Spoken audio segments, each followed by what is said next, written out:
Well, there you are. Again, Charlie Greer Podcast. I do this every day. Today, teaching vocal lessons. Before we do, please like, share, subscribe. That's the best way you could support the channel. If you do want to physically or whatever, monetarily support the channel, you want to, and the information for, the information's in the description for Cash App and Zelle. So Cash App, the tag word, I guess, is Charlie Greer Podcast. That's how you send the money through Cash App. And then Zelle, you use my email, which is in the description. So, and I'd appreciate it because I have big moves coming up and I need the support of the my followers to do said big moves that I got planned.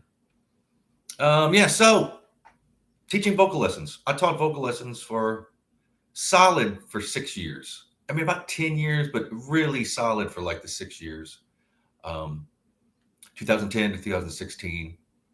In 2009, I started teaching a little bit. And then after 2016, it kind of tailed off. But anyway, for those 6 years. So I was in bands. I sang in bands and studied theater and took lessons from I would sometimes I would just go for like one lesson, like, no, they're not for me. But after years of doing this, you learn this universal wisdom that can be applied to every genre of music. So I taught a universal wisdom that can be applied for every genre of music. I don't care what it is, rock and roll, rap, even people that weren't musicians. Like I taught lawyers, doctors, even. I had a plastic surgeon that was a client. Police officer, everybody, whoever wants to, teachers, anybody that wants to command their voice. It's kind of intimidating when you have to deal with the public or you're speaking, I get it. So I literally was like in my little apartment in Pasadena. And I'm like, how can I work from home? Like, what do I know that I can? Because I was flipping cars and guitars, but I needed something more steady, It's hit and miss when you're flipping cars and guitars. I need people come up. So I thought vocal lessons, that's what I know. I'm an artist, I'm a creative guy, that's what I'll do. So I, sat out, wrote out the plan, my business plan, what I was going to teach, broke it down into like a, 5 to 10 step process. And what worked for me. See, if it worked for me, then it'll work for everybody. I always got like compliments on my vocals. People wouldn't even like my band, but they're like, dude, you can sing like a, and the reason being is I put in the work. I actually did it. Like I would talk to other singers, like, do you have a warm up? Do you do anything? Like, no, man. Well, there you go. I mean, anything you do, you got to put in the time. See? So, started in 2010. And my vocals would start. This is the thing. If you want to do, even YouTubers need to know this knowledge because you're talking, you're speaking, you have to communicate. There's so many YouTubers on there. Some of them are successful that, man, they're off. They would be doing a lot better if I'm not talking about sound like a newsman or anything like that. It's just that I think a lot of these people that pop off for some reason, they're kind of piggyback around. Like some people I've seen will go on a show or somebody will, hey, let's monetize these people, and they do, and then they fall, and they just like decline. And they literally, you can't really understand what they're saying.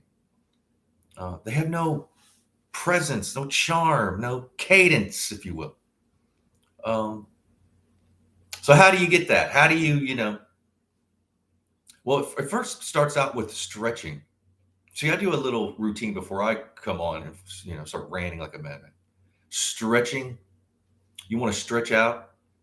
And I've had, I had people that would come, my clients be like, oh no, I work out I don't need it. No, you need to stretch. You don't believe how many people show up and want to learn, yet they know it all. And they're contradicting. He's like, you don't even know. Sing for me then. Well, there you go. You got to. So it starts with stretching. So I had a stretching routine. Breathing. In through your nose, out through your mouth. Slow and deep. In through your nose, out through your mouth. Slow. You don't want to pass out though, And then you do a vocal warm up. So I had one that I started with. And then I started having a lot of clients that spoke different languages and would bring either family members or friends to like translate for them. A lot of my clients were didn't speak English, but they would bring like a cousin or a parent or a friend, and I would tell them, they would translate. And some of my clients that could speak English did the best. They were the most dedicated. They really wanted to learn. It took a little bit more time, but yeah, they depend on, again, in your mind, what do you want to do? So I came up with a vocal warm up in numbers, because anybody can say 1, 2, 3, 4. And I do the high and then the low. Now, when you're warming up, you don't want to push it. It's like a car. When you warm up a car, you start it up, let it idle. That's what you're doing. You're not sitting there, no. Let it idle. You want to warm up your vocal cords. Your diaphragm, see, this is the thing about people don't know. The power of your vocals is in your legs. It's not you got to use your diaphragm. Your vocal cords are the transmission. See, the motor in a car, it's the motor. You need the transmission to transmit the power to the wheels. The power, the motor, if you will, is your legs. Your gasoline is your breathing. You got to get in a pattern of breathing. And people would like, oh, what the hell are you talking about? They think it's like your gut. Like if you're singing from your your throat, which you can, you ain't gonna last long. You're gonna get nodes on your vocal cords. It's not good. Legs, diaphragm, vocal cords out, and it's really immediate. You don't want to. No, it's real immediate. Not fast. You don't want to speed anything up, but you want to be. What my method was called was centered and certain. Once you're centered and once you're certain, then you can create. If you're not centered or certain, then you're insecure and you're here and there and you can't do anything. You know, looking for approval from everybody. You don't want that. So my vocal warm-up was counting in fours in a melody. So the high was 1, 2, 3, 4, 1, 2, 3, 4. And you do a series of 4. Do 4, breathe. Take a minute. Do 4 more, breathe. And you did a series of 4 times. So that was 16. 1, 2, 3, 4. You're going up. Then the series going down is 1, 2, 3, 4. 1, 2, 3, 4. And do the same thing. You do it 4 times. Take a breath. 4 times. Take a breath. So it's a total of 32. You do 16 up, 16 down. You'll feel it right away. You'll be like, wow, a lot of people are like, oh my God. So you're warmed up a bit. And then I would do what's called the like a projection technique. And I'd use the word away, just so you could hold and sustain it. You could do it low, away. And then I teach them 2 ways how to do that, like a sustained note, away. And then you could put a little tremolo on it, away. Hear the difference in that? And I'd call it the project away. We would do that like 4 times. It took a while. By the time you do that, then you're warmed up. You do your warm up. You do your project aways. And then I had this thing called Vesuvius, where because people are in a vocal box. Most guys are baritones, like a mid-range kind of. It's rare to have a bass. Tenors are the high. Then you have the falsetto, which is Italian for false, your false voice, and you can live in that world, but you don't want to. Like Michael Jackson was really good to go seamlessly into his falsetto. He would be on his projected voice and go into it. Prince kind of lived in that falsetto. Controversy. It's like your false voice. It's almost like a whisper in your mouth kind of voice. From there, we would, again, the first lesson I would always teach, get them the basics of my technique. And then it's up to them to keep it up every day, to do this warm up, it would only take about 5 or 10 minutes. If I'm not teaching you, you can do it and go about your day, and you're warmed up for about 6 to 8 hours sometimes, depending on how well you do the warm up. And I had I mean, I've had like a variety of clients coming through the door. Um, I had rappers that actually turned out they had a great like metal voice. They didn't know it. They could like, I had a rapper who was more like a rapper singer. And then through his using my technique, he was like, "Oh my God, have you heard the band Judas Priest? I can sing like that." I was like, "Well, the next lesson is no. Can get a lesson today?" And I was like, "Yeah, come on over." And man, he was just a monster. And he wasn't even into heavy metal or rock and roll. He grew up on rap. So he's like, "Man, I want to be in a rock. I want to do this." So he literally changed the way he dressed. Like he wore black. He got a leather jacket. And the first band he went and auditioned for, he got the gig. And he didn't need me anymore. That's another thing. I wouldn't lead you on with endless lessons. I give you the key, and it's up to you to go to the castle and open it up. A lot of people lead you on with endless lessons.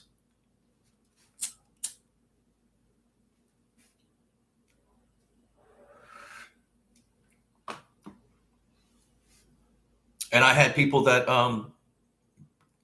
did really well. I had a client that got on The Voice, and I got kicked off like the second episode or whatever. But I had one that got on The Voice, one that got on like Idol. They were both female. Um, then I had a myriad of bands I worked with, this and that and the other. Sometimes I'd work with a band, like the singer, and then he was doing so well, the whole rest of the band would come. The bass player, the drummer, they all wanted to. And then I started doing group lessons. Again, I was doing this independently. When I had 1,000 clients or anything, I had this really small apartment in Pasadena. I couldn't fit anybody in there. It was uncomfortable just for the two of us. But I did stuff on the patio. I did the warm up and stuff, and we'd go inside. And I'd go to them. I could come if you went too far away. LA's all spread out.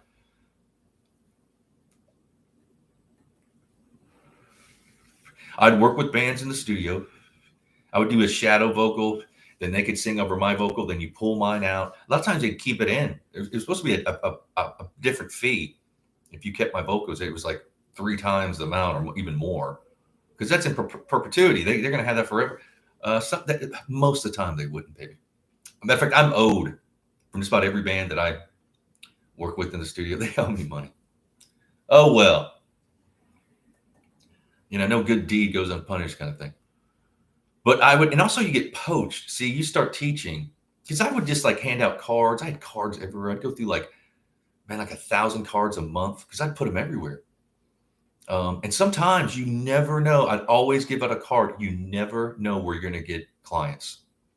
They'd open in my neighborhood in Pasadena. They opened up a new sushi place, so I had a deal like a $5 sushi meal. So I was like, I'll go check it out. And my waitress, she was just like, "Hey, what do you do?" I go, "I'm a vocal teacher. Here's a card." She's like, "Oh my God, I can't believe this. I got a son and then his friends, and I have, nieces and nephews. They're all into music. They want to." She ended up, I had so many clients from her. I would have never, so you just never know. Pardon me. I go down to Guitar Center and lay out like, 50 on their board.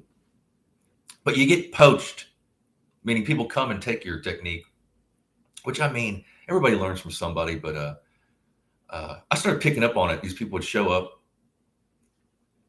and, I gave them paperwork and, they had to sign a receipt and this, that, and the other, but they got my technique and, written down or typed out.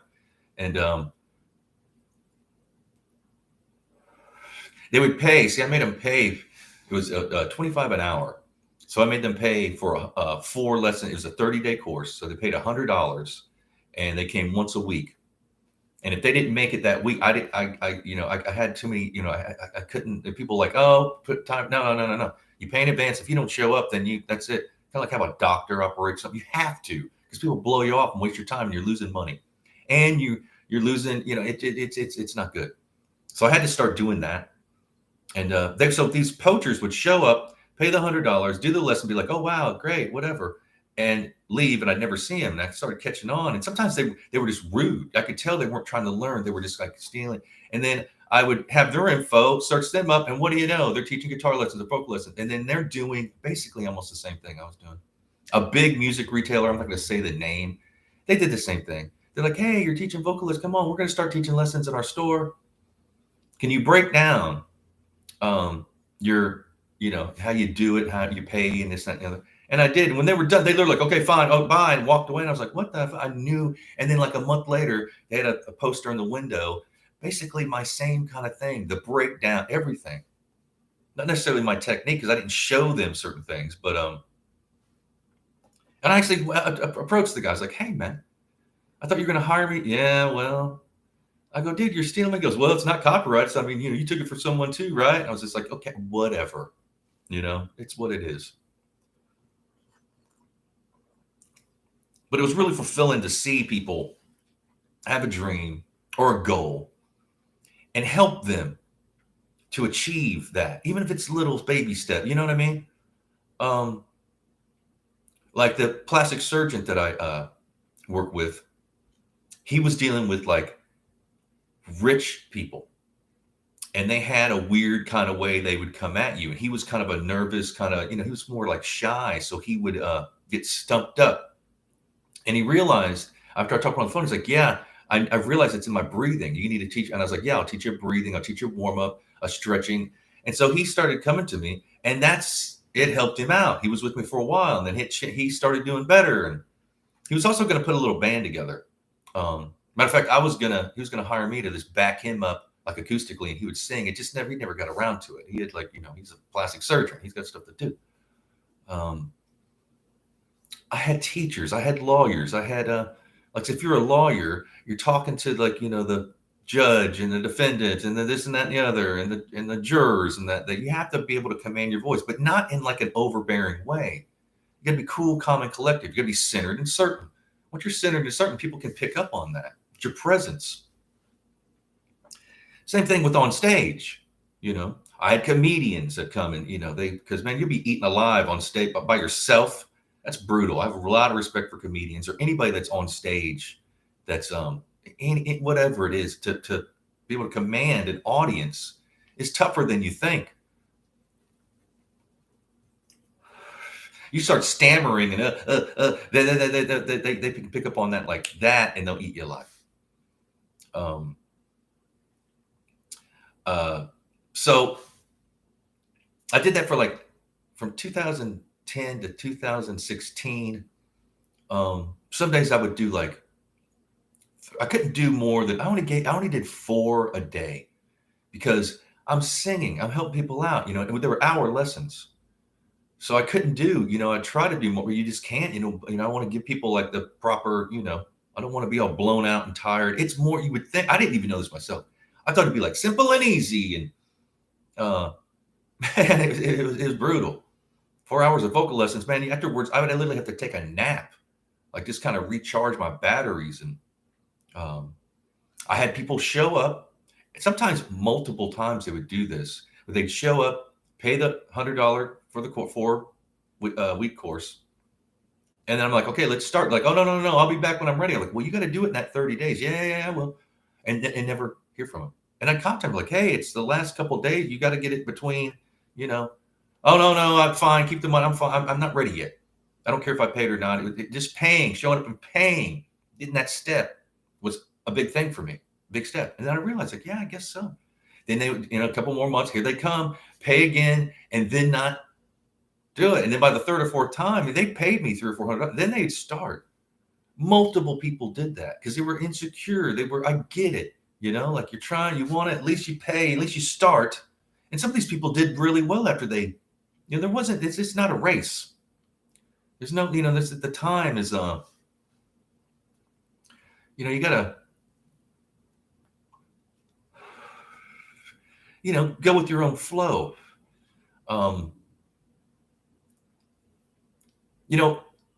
Again, it is tough to talk in public. I remember when I was a kid and, you have to, like, you're in a classroom and everybody has to go up one at a time and talk or read their paper. Man, that was brutal. I felt like I was about to pass out, throw up, we all were. There's maybe 2 or 3 that were like, "Hey," they could, but I wasn't one of them. And I liked music and I pretty much knew I wanted to be a singer.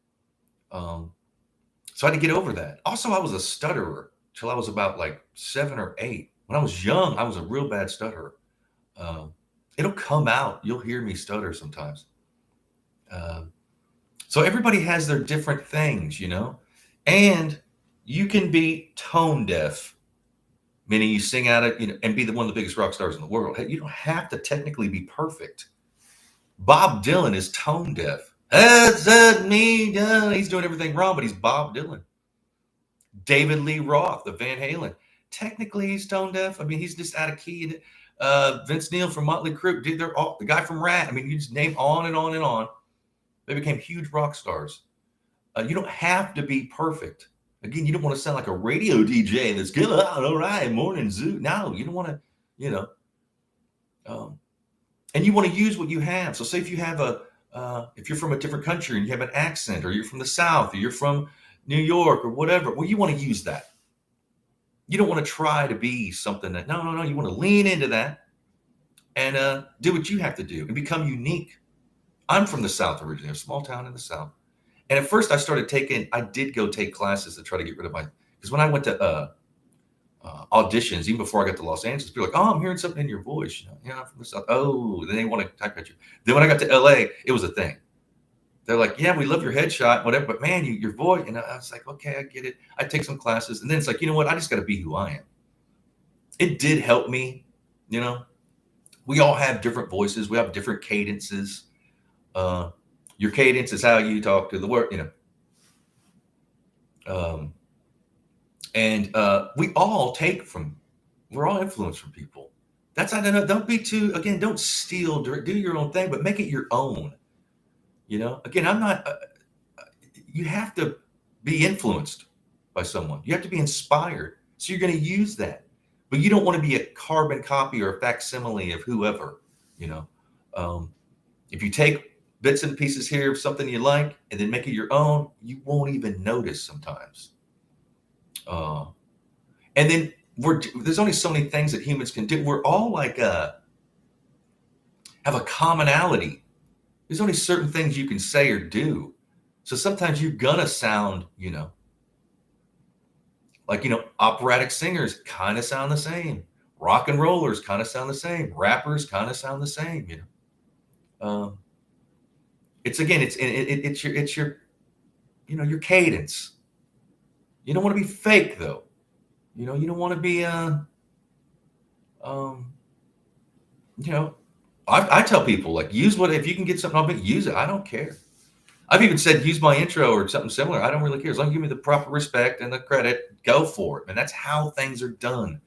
Bands, you take from a band. The Beatles, when the Beatles came around in the early 60s, well, they spawned 1 million, 2 million, whatever, more bands. It's how you give them respect and give them proper credit. And they love it, But I would definitely work on your vocals, your cadence. Right now with YouTube, there's so many vocal teachers on there some are good, some are that, again, there's vocal academies, like online vocal academies you can try. And what I did is I would test out different people, then you find the person that you relate to, because everybody's not going to relate to, then you want to stick with them. And I would recommend that, especially if you're YouTubing, you want to be able to work on your vocals. One of the most common things that I see on YouTubers are their awkward silences. Like, I'll think the video's over. Like, what, huh? Is there some problem? And then there's all this silence. Like, yeah, okay, come back, I'm on it. Huh? You're only going to get so far with that, And the worst part is you're going to attract that kind of audience. And then you're only going to get so far with that too, You have to be, again, you want this universal thing where you kind of pull in just about everybody. As I drink coffee, awkward silence, so you're going to have a little bit of, space. But I love teaching vocal lessons. I met a lot of people, again, working with bands and, just connecting with people. Some people you're not going to reach. That's just the law of averages. You're not everybody's perfect. Not everybody is, you're not going to get it. Also, people are suspicious, which I am too. You show up, you're giving somebody money. You don't know who they are. I mean, granted, you could send them to your YouTube videos or this, that, and the other, send them your resume, whatever. And they're still kind of, well, we teach me, did I really, That's normal. So I would work on your vocals. Again, if you're a YouTuber, work on it. If you're in a band, definitely do a warm up. Definitely do a warm up, even if it's a simple, small. Mine is before I sit down, really quick and easy. Um, I don't go through a fight. It just really, I get my vocals warm, this, that, and the other. I take a shower right before I come on. A shower will helps with your lungs and it stretches out your muscles. It's good for, pardon me, a lot. And I would love to teach. If I could set it up like on Zoom or whatever online, I would like to teach. But I'm a technical idiot when it comes to, you know, uh, I'm a technical idiot, and doing technical stuff and this, that, and the other sucks my creativity out of me because I'm technically performing. You know what I mean? You're on, like, so I need somebody else behind the scenes doing that for me. And in the real world, that's what happens. If you're a radio DJ, you don't deal with all you're just on there, you know? You have to have people behind the scenes. Even a comedian, they have people booking their gigs, this, that, and the other. Bands, they're just doing their band thing. They have managers and agents, and then even like directors on the videos or whatever. You can't, YouTuber, they seem like you need to do everything, which some people do and they're good at it, you know. But for me, I have to stick, what I'm good at. And of course, I'd like to, I'm not dumb. I learned video editing and so but it's just, to me, it's not the, you know, there's times and places and people, what for everything. And I've learned that. If you learn that, then you realize, like, okay, then I can, because usually when at a professional level, that's what's going on anyways. There's people behind the scenes that are doing certain things. I hate that I'm doing this by myself. But I have no, again, support the channel by sharing, subscribing. Go to the description for information for Cash App and Zelle. I'd appreciate it. And in the future, I'm going to involve other people. I'd like to have a producer. I'd like to have, um, I'd like to do one show, maybe a couple times a week or whatever, with the co-host, so we can like riff. I'm thinking about doing like a live chat where I can't, I have to like be reading the chat, and I can't really flow like I am now, and answering questions, this and that. So it's just a different thing. That's why I do my format, because I'm just one person. I can't go with the reading and it stop and you're deleting people and this, that, and the other. I don't, no. That's just for me. But work on your vocals, Yeah, you're gonna have to if you're gonna do anything. But yeah, pardon me. Yeah, I do this every day. So tomorrow I'll be back ranting like a madman. Again, please like, share, subscribe. The information is in the description to support the channel for Cash App and Zelle. I'd appreciate it. But I love y'all. Be blessed. Cheers.